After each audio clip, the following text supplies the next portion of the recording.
All right, good afternoon, everyone, and welcome to the Sustainability Institute Sustainability Chats virtual green tour with Drift Cycle.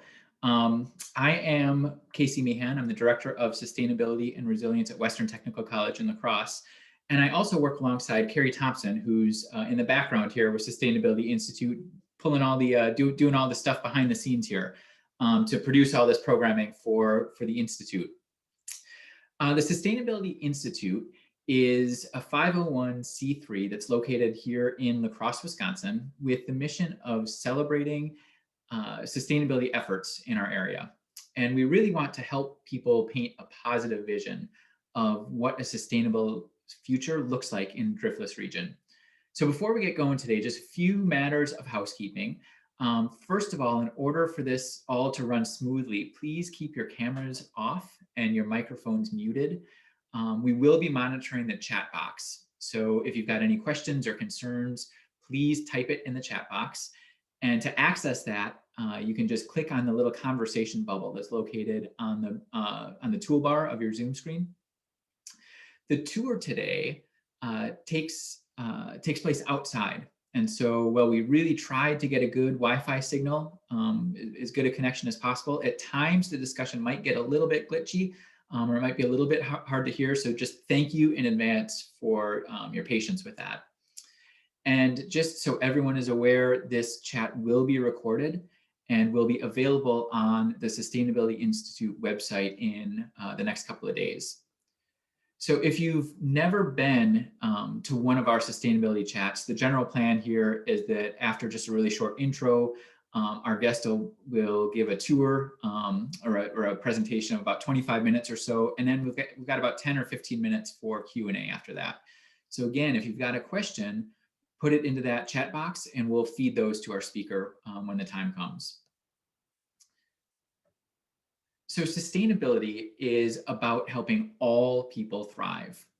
And to do that, we need to do more than just take care of the health of the planet. Of course, we've got to do that, right? But we also need to address the systemic inequalities that we see. And we need to make sure everyone has, food to eat and a decent job and access to healthcare and access to resources like clean water and affordable energy. That's all sustainability. And that's where the UN global goals come in. So that's what you see in front of you right now. This is a series of 17 interconnected goals that were rolled out in 2015 and signed onto by 193 countries around the world, including the US. And they're really meant to address some of the world's most pressing challenges, including poverty, inequity, the loss of biodiversity, and climate change. So we at the Sustainability Institute base all of our programming off of these goals. Today's chat with Drift Bike Share focuses primarily on goal number 11, which is sustainable cities and communities. So what exactly does that mean in people-centered language? Well, it means that we love where we live. We get involved with decision-making, we build community, and we make it safe and welcoming for everyone. We prepare for emergencies and disruptions. We protect nature in our cities, but then we also encourage non-car-based transportation. Now, you might have also seen the little green goose that just popped onto the screen as well. That's a clue for those of you who are doing the green goose chase for the La Crosse Earth Fair. So there's your clue.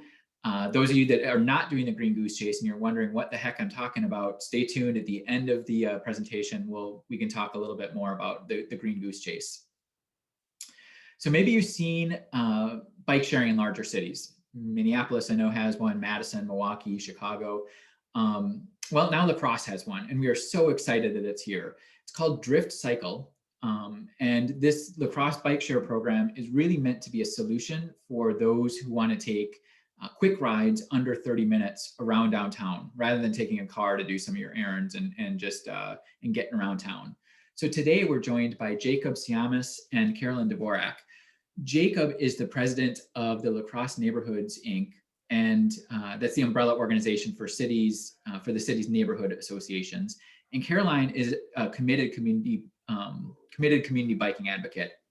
And both were really instrumental in bringing the Drift bike share to town.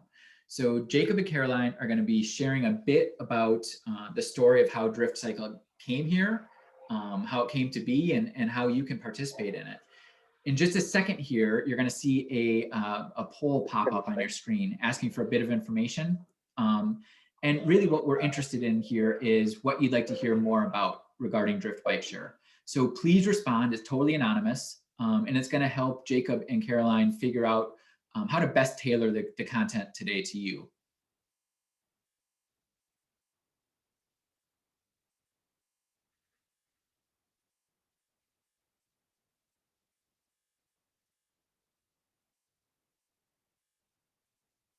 Take maybe 10 more seconds or so.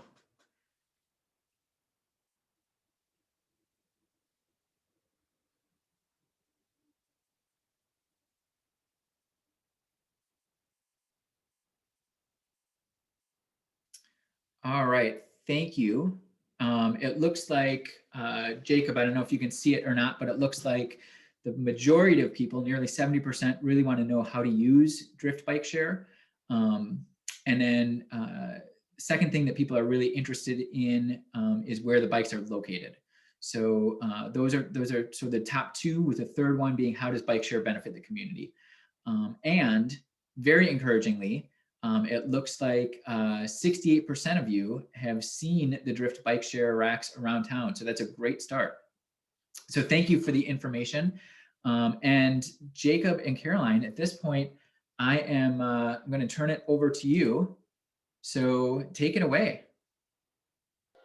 All right, timing is perfect for the leaf blower to be coming right behind me. How about that? We're going to grab a little refuge in my van while that goes away.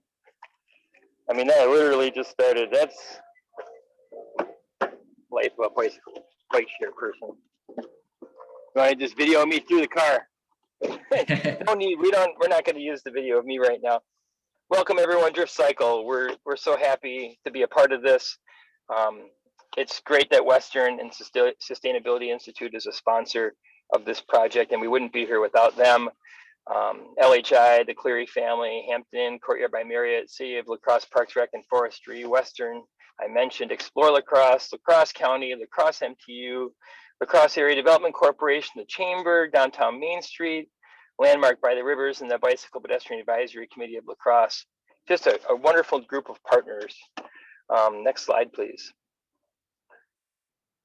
This is the result of all that hard work, just a bunch of little flags on a map. Well, it's really so much more than that.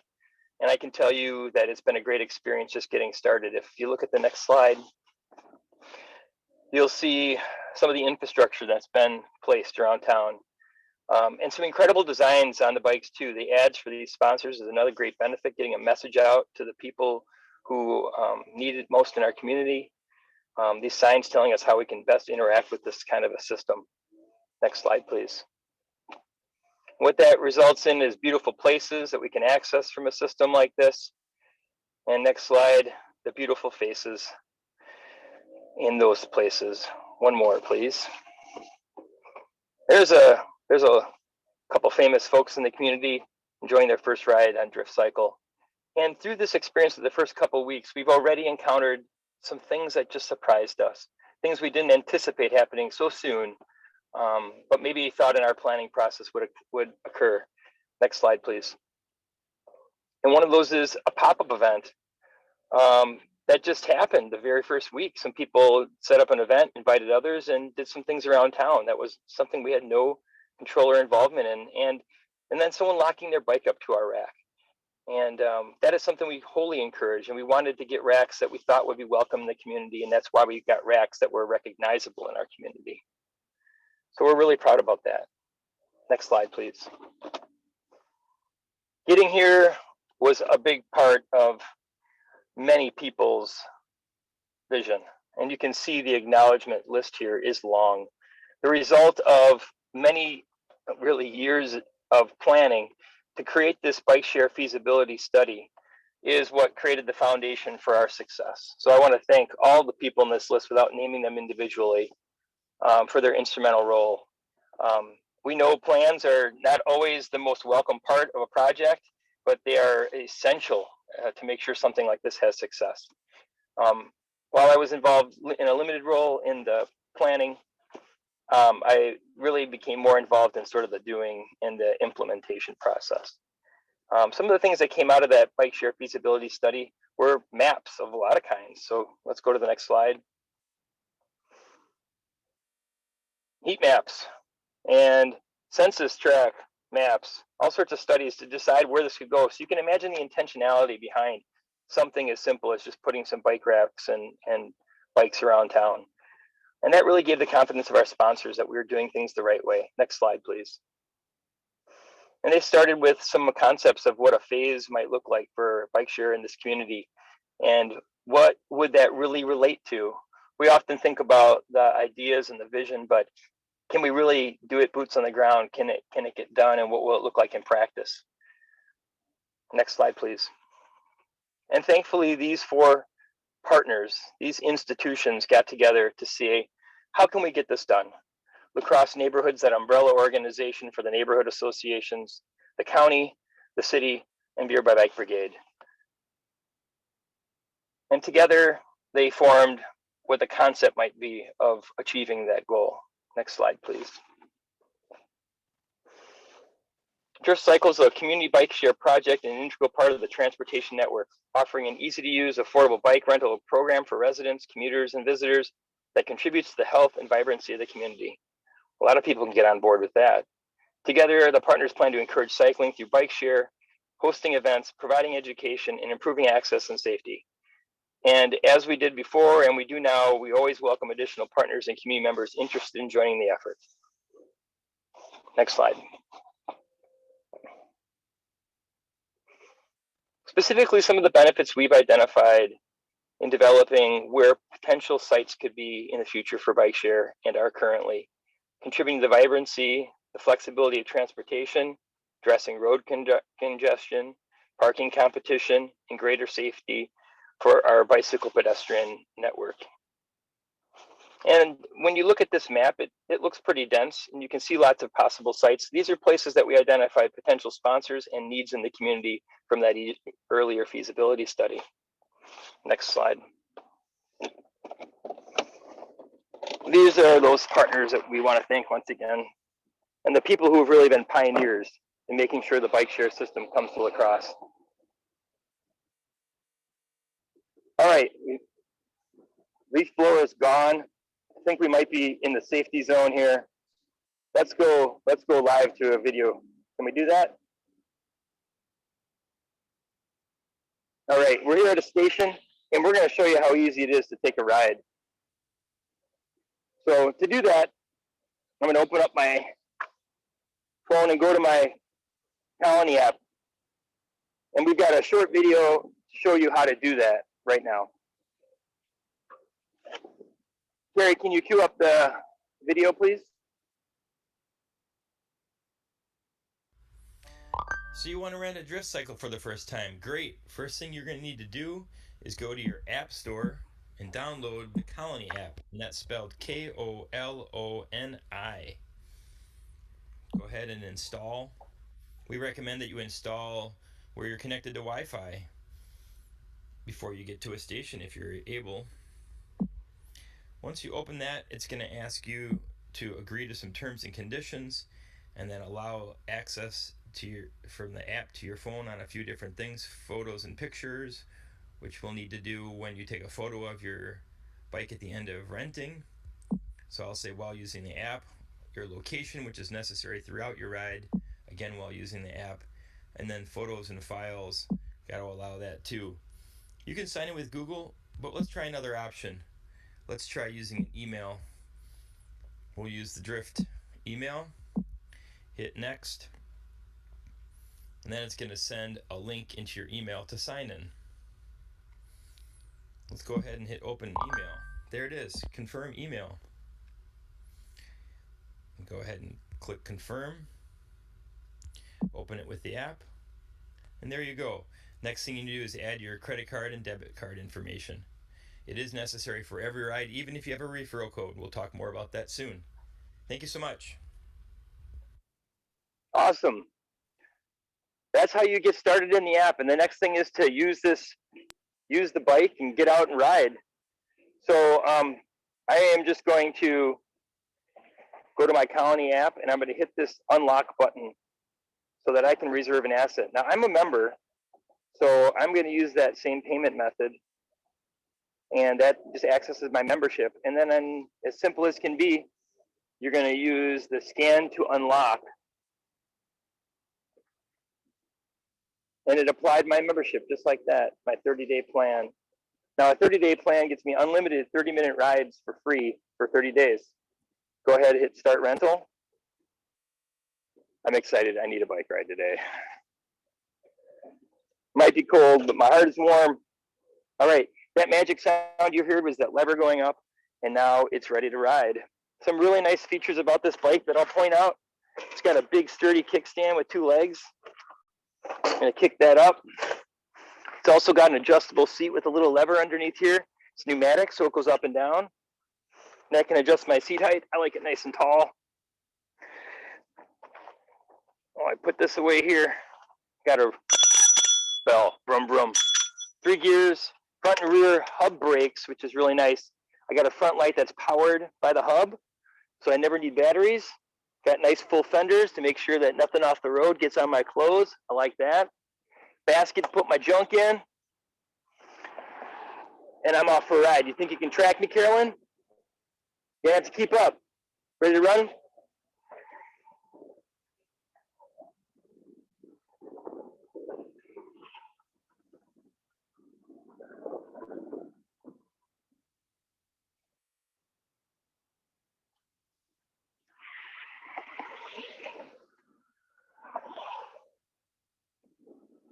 No wheelies today.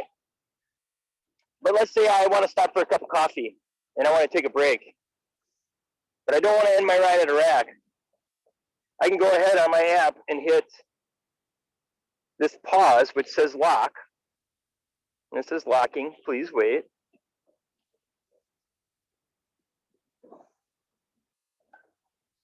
I can pull the lever down, close the lock,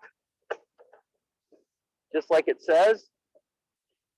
Put my kickstand up, go in, do what I need to do. Whenever I'm ready, my time is still ticking. I just go ahead and unlock. And that magic sound, once again, makes the bike lock, makes the bike available. And if you can't see, there's a lock that goes through the rear wheel.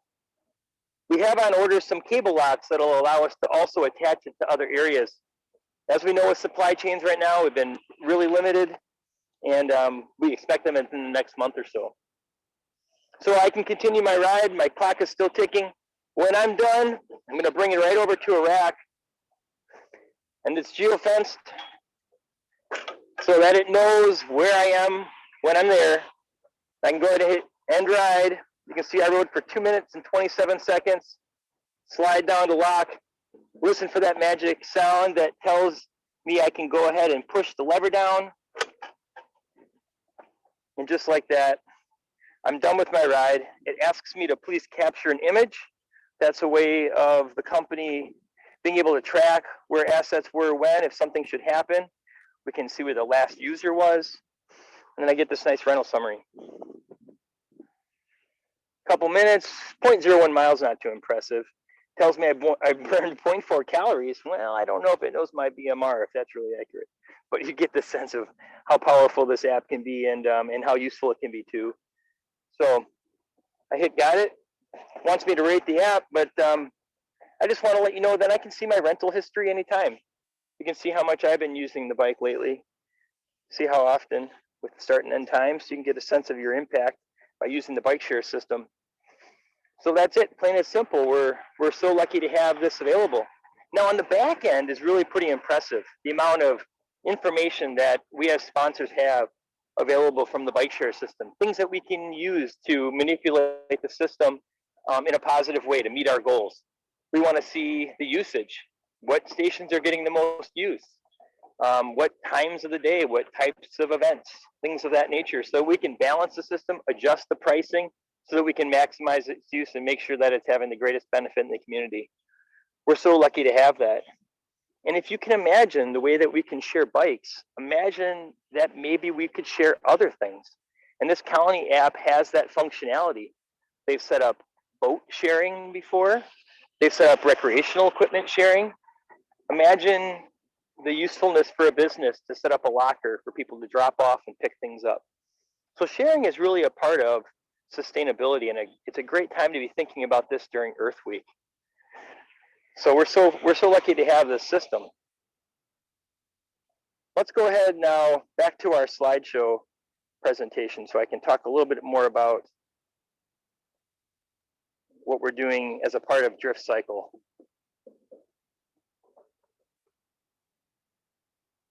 Let's start out with the map of the hub locations.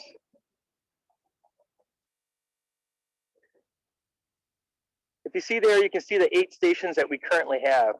Riverside North, South, Pump House, Landmark, Bell Square, Cameron Park, Western, and Burns Park.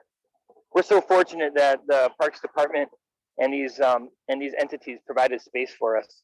Hampton Inn, in fact, let us put a concrete pad on their property to help support the system. We really appreciate that.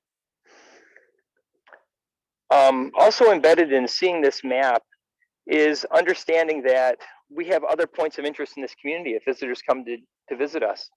And we're really proud of all of the information that we put on this sign to share with users. Why don't you step over here and show them. So in addition to those points of interest, we've got rules of the road, as well as thanks to our partners. We offer that sponsorship space for those people that support a bike share system in this community and want to be aligned with it and demonstrate to others their commitment. Now, it's important to know that we contract with Colony for all of our services. It's a turnkey system. So if there's any issues, they don't have to call our sponsors. They don't have to call us. They get to call Colony. And we've got customer support numbers, as well as a lot of different ways in the apps to report issues, which is extremely helpful. Let's just look at one of those examples. So if I go to my rentals, if I go to my home, on a lot of the different screens, you'll see these exclamation marks or question marks. If I hit the exclamation mark, it says report an issue. So that's a really functional way for us to track issues or concerns, or if a bike has a maintenance issue that needs to be addressed. Colony then hires a local bike shop, and that local bike shop now, they have contracted to Smith's. And we know Smith's reputation in this community, and that makes us very confident that the program will be served very well. So they address all the issues that are necessary with the bike with this report an issue function. Another nice feature of the app is just frequently asked questions or some tips to get started. There's both those links on the phone there as well.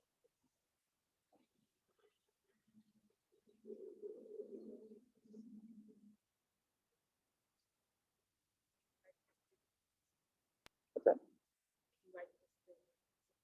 Yeah, so the system is based on 30-minute rides, and that's really important. People say, can we take it for a 2-hour ride? Absolutely. But we want to incentivize people to take those short rides around town. That's going to provide the most access for this system to others. You know, you can kind of really obsess actually about the 30-minute rule, and I found myself doing it like, oh, I'm getting close to my 30 minutes. Every minute after that 30 minutes is charged at that small increment of $1 per 30 minutes. So we're talking about a few pennies by going over. So it's really not an issue. And by using the bike for short trips, we're making it available to more people in the community. But if it's of value to you to take an hour-long recreational ride, that's great. At this point, we don't have limits to that. At some point in the future, we may consider the value of doing something to encourage even more short trips instead of long rides if it becomes a concern. Yeah. So the sponsors and partners that we have are all the funders. And we have set up a system for them per bike and per station to allow them to contribute. So, you know, this is a very important public-private partnership. And we're really proud of that partnership. It's about 20% publicly funded and then 80% privately funded. That gives you a sense of the amount of money. The contributions by the individual sponsors also provides a local budget for us to do promotions, offer merchandise, support events, pay for balancing that might need to happen for certain events or support different events. We really want to be embedded in the community and find ways we can support the other great things that are going on by encouraging these bikes to be a part of what you're doing. It's been a long time coming to get to this point, and it's amazing the number of people that it took to lift this effort up, and we hope it's just the beginning. We have plans for what future system areas could look like, and we've had a lot of interest from some of those people. So let's just take a step to there's a slide, Carrie, that's got a list that includes all additional locations of interest. Could you please bring that up? So if you look there, our existing stations are at the top, and then you can see these places that we think would be ideal locations for further stations. The Harborview location, we're just across from the Charmant there. Viterbo, Festival Foods, and the Three Rivers Plaza. UWL is an obvious choice for having a bike share system. They've looked into it in the past, and we certainly hope they'll join the community effort. And then Mayo. Those all coincide with our heat maps and knowing where our greatest ridership comes from. We're really proud of, again, of the pioneers like Western that established this program here to say, we're here now and you can join in. And we're already getting a lot of interest. Just the other day, we held a demo and someone said, hey, I want to sponsor 2 bikes. And that's great. We can do it on that level too. It doesn't have to be a complete rack with 5 bikes like the system is currently established. We'd love to find creative ways to support the system. Mayo has donated helmets to make sure we get helmets in the hands of people who need them. We certainly want it to be a safe and accessible system for all. So you're lucky today that your first ride is on Western. And everyone's first ride is actually included. And the code for Western's referral is that O7FG3S. If you want to show that slide, Carrie, if you aren't already. And then the really important thing to know is once you become a Drift member with an account on the county app, you can go to the upper right-hand corner of your app and refer a friend. If you can see that on my phone right now, I don't know if Carrie's able to show that, but it's a gift icon. And that's my unique referral code. And you can share that with your friends. And the benefit of doing that is you get an hour free ride and they get an hour free ride. And that's a great way for us organically to make sure the system is making a difference. What better time than to refer your friends during Earth Week? We hope you'll take advantage of it. And Jake, this is Casey. I've got a couple of questions I want to fire away that people have had. First of all, as long as you're on the idea of memberships and all that, you don't just have to buy or purchase a half-hour ride. There are memberships. Can you talk a little bit about what that means, and are there discounts, and who gets those discounts, and what that looks like? Yeah, sure. So memberships are the unlimited 30-minute rides I talked about, but then there's just walk-ups. So you can just pay $1 per 30 minute for the walk-up. The membership rates are $10 for 30 days. And we find that'll be a really popular one, probably for weekend visitors. You pay $10 and you get used to the bikes all weekend, but it'll actually last you 30 days. There's also a 90-day plan, which is like our seasonal plan, and that's $25. And then our annual plan, which is for an entire 365 days. So if you start middle of summer, you'll have the beginning of the summer next year. And that's a $50 plan. So these are really affordable. Listen, the point of this system is to be very affordable and accessible. We just have to attach some costing to it to make sure that people have ownership in the system and take care of the equipment. What's really neat about the equipment is it's actually all pretty unique to this bicycle. And it requires special tools, so that should be anti-theft for us. And then if I didn't mention already, these seats are super cushy. And that's where you're gonna get a lot of your protection, because another unique feature is foam tires. Yes, that's right, no more punctures, no more flats. It's a foam tire, and you're gonna get your cushion through the seat. Isn't that cool? Is there a cool down period between riders? We're not aware of any cool down period between riders. So as soon as it's done, then it's available again, unless there was an issue reported or something that needed to be attended to. Good question. Jake, what if somebody doesn't have a smartphone? Yeah, so it is app-based, so you could use other mobile type devices. You would just need to have access to Wi-Fi at the places that you rent the equipment. And so that is something that we have worked on with the company to provide and make sure that there's Wi-Fi in those systems. And there are some dark spots right now at the station. So we're working on that. Right now, the mobile phone is going to be your primary way to do it. And if there's people who are interested in helping us overcome that obstacle, we'd be very interested.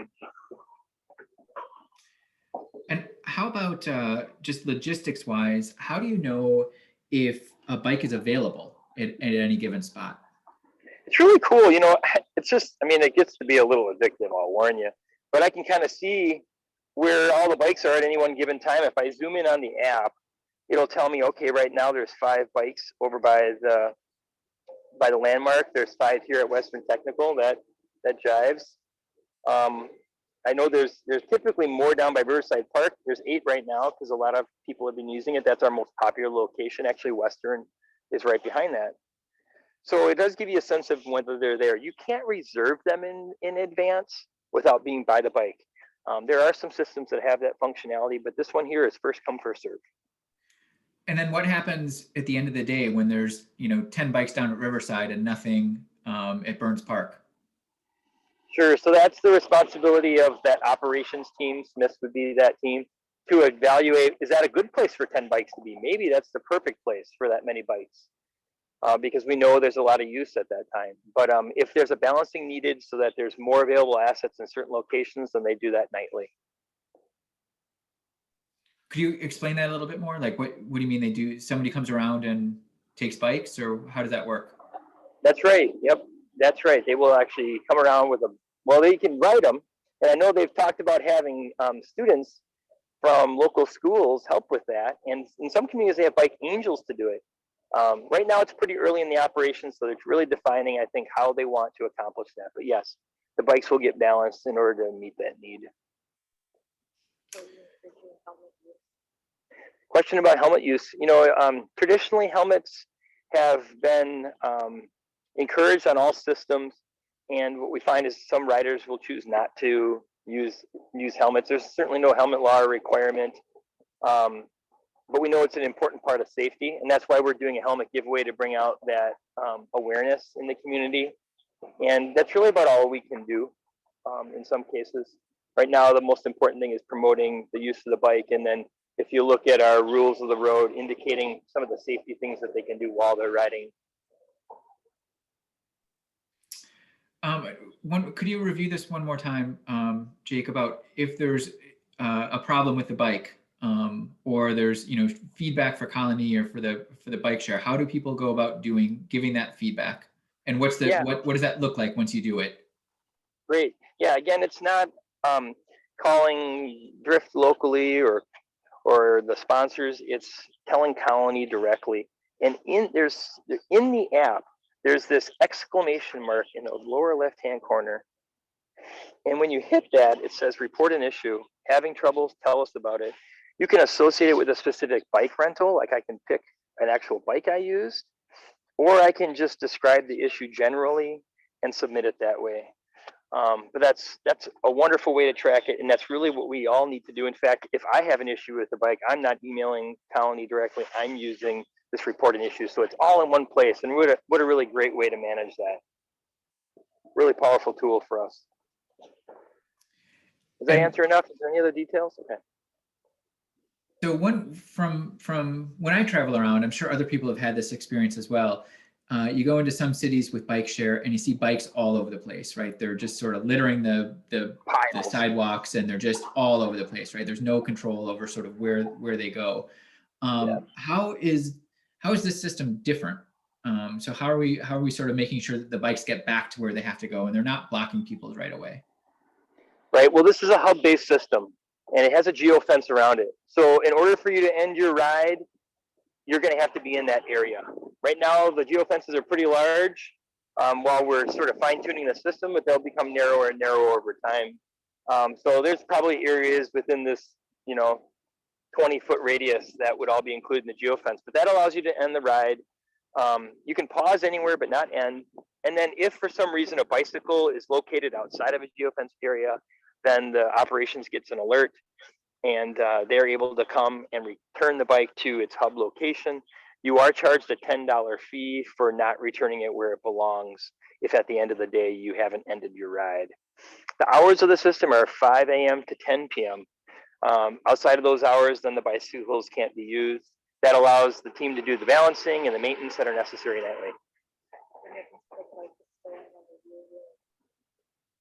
Yeah, so if a bike disappears, we have GPS tracking that we can use to recover, as well as that rental history to try and identify when it was left from the system. The company is insured, and we certainly want to limit any kind of theft or vandalism that would happen to the system, the signs, the racks, or the bikes as best we can. But there are ways to sort of mitigate those risks. And what happens if let's say I check out a bike and I go to somewhere downtown and just take a pause, pause my ride. I go and grab a coffee somewhere and somebody steals the bike. Who's on the hook for that? Yeah, you'd want to report that issue right away and let them know that it was stolen. And just like you would with any kind of stolen property, file a police report and make sure that we identify, how it was stolen and where. But again, you wouldn't be responsible for any loss or theft if it wasn't your responsibility and you followed the right procedures. If you locked the bike properly and paused it, then you're not responsible. Jacob, are there any other opportunities coming up here for people who are maybe on this Zoom call to see a demonstration live? Are you going to be around anywhere or at any particular station where people can actually go to and learn in person from you? Good question. So we had a media launch last week where we tried to provide as much of that information to a larger population. But we're really inviting people, if they think they have a group of people that want to learn and see a demo, please let us know. We will also, in the coming weeks, set up some events, and the best way to find out about those would be through the Drift Facebook page. And you can see about other ways that we can meet up and maybe go for a ride, test things out, answer questions. And again, I invite anyone that might be a part of a group or organization that wants to schedule a noon hour or after work to have a small group of people together safely, that we could provide that kind of support. We'd love to do it. Awesome. And you can see there, everyone, in your chat box, Carrie has posted how you can get a hold of Jacob and also the Facebook page for Drift Cycle. So if you've got further questions, you know who to get a hold of, and you know how to find out some more information. So with that, we're just going to, first of all, thank you, Jacob and Caroline. We're going to transition to just a couple of announcements here, final announcements.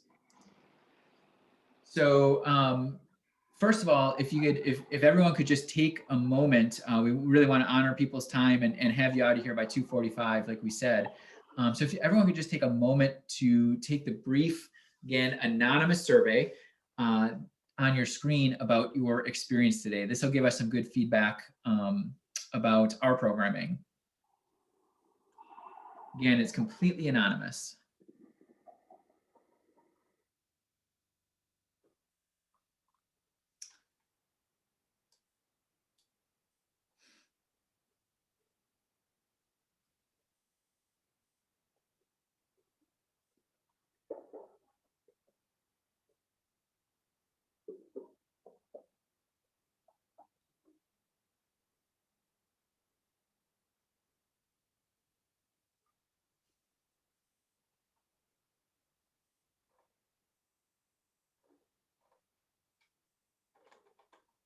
Take another 10 seconds or so.